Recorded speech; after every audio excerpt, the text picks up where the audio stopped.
Misteri pemilik motor Matic viral ditemukan di atas tumpukan beton di Sleman. Sepeda motor jenis Matic ditemukan berada di atas tumpukan beton tinggi di area persawahan Sumber Arum, Kapanewon Moyudan, Kabupaten Sleman. Peristiwa ini menjadi viral setelah diunggah di media sosial. Salah satu akun yang memposting mencantumkan informasi bahwa asal-usul sepeda motor tersebut masih belum diketahui dan tidak ada pihak yang mengaku sebagai pemiliknya.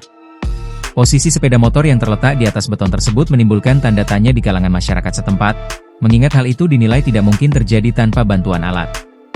Kasih Humas Polresta Sleman, AKP Salamun, menjelaskan bahwa petugas Polsek Moyudan telah mendatangi lokasi kejadian setelah menerima informasi mengenai viralnya berita tersebut.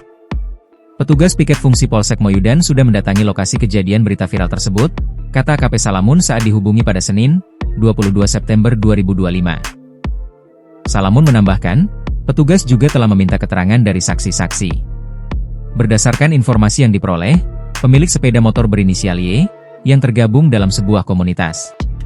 Pada 21 September 2015, komunitas tersebut melaksanakan latihan rutin di lapangan Kelurahan Sumber Arum, Kapanewon Moyudan, mulai pukul 8 waktu Indonesia Barat. Namun, Y terlambat dan baru tiba di lokasi pada pukul 12 waktu Indonesia Barat. Rekan-rekannya merasa jengkel dengan keterlambatan tersebut dan memutuskan untuk mengangkat motor milik Y ke atas tumpukan beton sebagai bahan candaan. Datang terlambat sekitar pukul 12 WIB, karena rekan-rekannya merasa jengkel, kemudian oleh teman-teman komunitas jenis Honda Beat, diangkat dan dinaikkan di atas tumpukan cor beton tersebut sebagai bahan candaan, pungkasnya. Download Tribun X sekarang, menghadirkan lokal menjadi Indonesia.